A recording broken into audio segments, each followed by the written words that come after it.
Remember fast Volvos? The 850 T5, the British Touring Car Championship? Well, the new Chinese-owned Volvo does remember, which is why it's toying with the idea of a new high-performance sub-brand called Polestar. And no, it has nothing to do with pole dancing and everything to do with neck-bending acceleration. So, meet the S60 Polestar. It's like nailing a crack pipe and watching Wallander.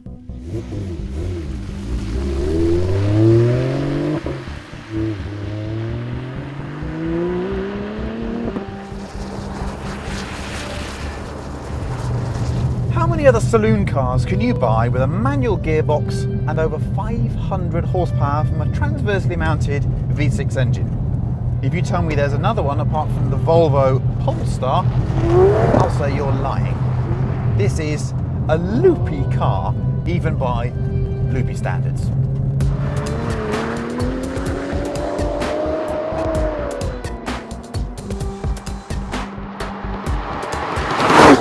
At its heart is a standard S60 T6 motor, but they've played around with it, new rods, I think the pistons are the same, standard crank, but all sorts of other stuff going on. A massive Garrett turbo working at 1.5 bar, and they've squeezed, wait for this, 508 horsepower and 424 foot-pounds of torque from it.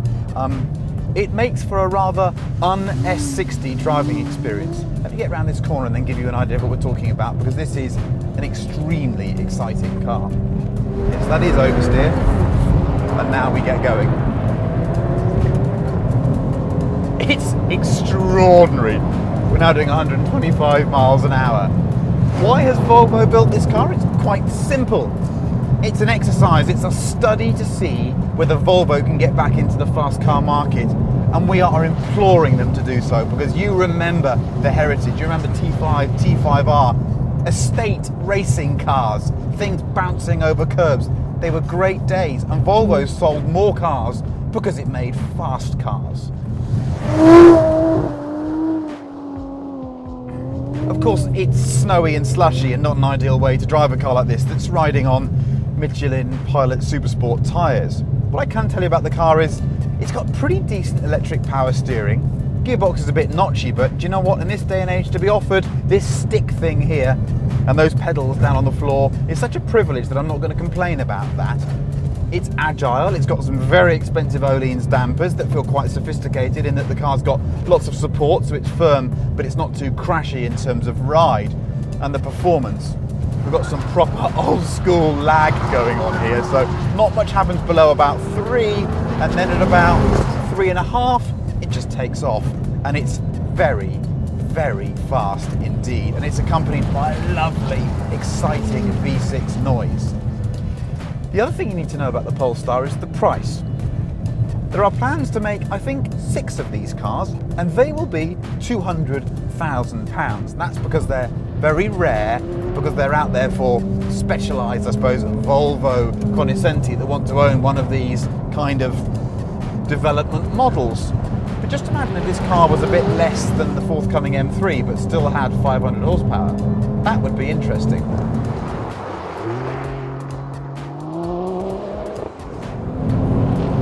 So how do you judge a £200,000 limited run concept super small saloon car? Well, you get the best super small saloon car on the market that's made, unsurprisingly, by a German company, and you put them together just to find out how wide of the mark the S60 is, if at all.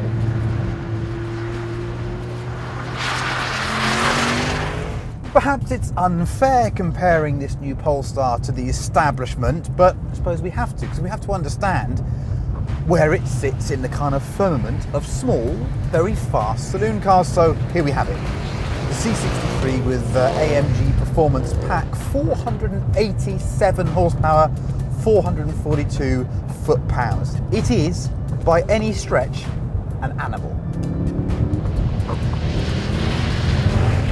On normal summer tyres, on quite a bit of snow, it's a bit ridiculous. But what a great little car. It does so many things so well. The steering is delicious. The chassis is just right. It's got a really nice balance on the road. It's a It's quite an agile car, and yet it can be very relaxing. And if you want to do sort of skiddy stuff, well, this one has the optional differential. So it will skid pretty much all day long, as you can now see. Because that's right, we're still oversteering. We're still oversteering. We're still oversteering. Yep, we're still oversteering. We're still oversteering. No, we're going straight. Oh no, we're oversteering again. We're oversteering again. Right, we're oversteering again. That's what happens when you've got one of these things and you drive on a bit of snow. This is not a very objective test today because it's not ideal in snow. And AMG should not be charging 1,600 quid for an optional locking differential, because this car is 56 basic, but the one has tested 72 grand. I suppose it's cheaper than 200, isn't it? The question I have to ask today is, should Volvo be attempting to even lock horns with this kind of machine? Have the Germans, the AMGs, the RSs from Audi and the BMW M's moved it so far up the table now? Have they moved into a different territory, one that Volvo can't possibly hope to occupy? No, they haven't. I just think Volvo needs to occupy a space a bit below this, but kind of offer a real surprise performance package. And with 500 horsepower, dare I say it, the Polestar makes this thing feel a little bit slow in a straight line.